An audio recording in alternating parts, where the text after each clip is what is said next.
This man was lost at sea for a year. What two fishermen found inside his yacht will terrify you.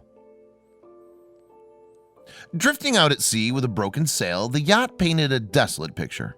But as the two fishermen approached the stricken vessel, they could never have guessed at the nightmare that lurked within. Peering into the cabin of the boat, the two men were greeted with a scene straight out of a horror movie.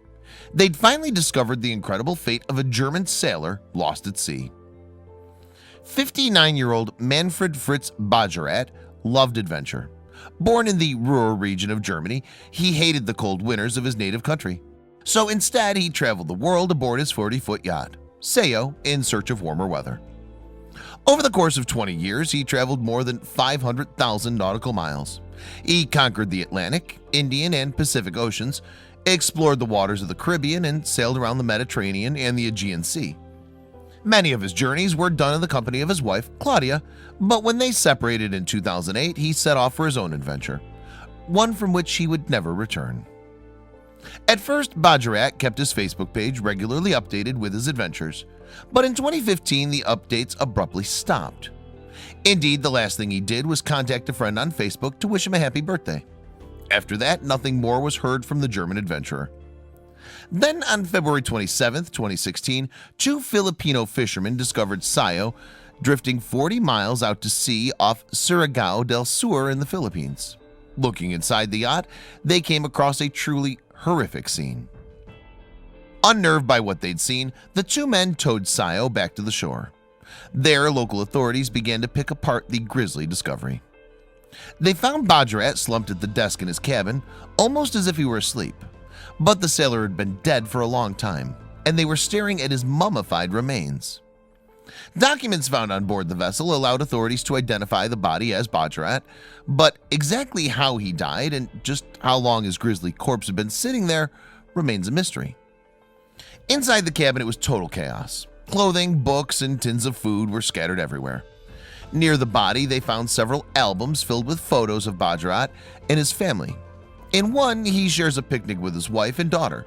In others, he takes in the sights of Paris. It later emerged that Bajorat's wife, Claudia, had tragically passed away from cancer in 2010. Heartbreakingly, before he disappeared, he left a tribute to her on an internet forum dedicated to sailing. 30 years we've been together on the same path, it read. Then the power of demons was stronger than the will to live. You're gone, may your soul find peace. Your Manfred. But just how did Bajorat's mummified remains come to be found adrift in the middle of the ocean? How had a man with so many years sailing under his belt met such an unfortunate fate? A fellow sailor recalled meeting Bajorat in Mallorca, Spain in 2009. He told Bild, a German newspaper, that he didn't believe human error was responsible for the man's death. He was a very experienced sailor, he said. I don't believe he would have sailed into a storm. It was also noted that Bajorat's body was found close to the radio telephone in the boat's cabin. Had he been about to make a desperate last call for help? The final minutes of this lone sailor remain a mystery. Forensic criminologist Dr. Mark Benecke had a theory on how Bajorat might have met his end. As he explained in Bild, the way he's sitting seems to indicate that death was unexpected, perhaps from a heart attack. However he died, though, Bajorat's lonely existence meant that his body was fated to drift the seas aboard the now unmanned yacht. But that wasn't quite the end of the story. In Sayo's cabin, the combination of warm temperatures, dry winds, and salty air worked to preserve the body, leading to its mummified state. And so Manfred Bajorat sat at his desk, waiting patiently for the moment his story would be revealed to the world.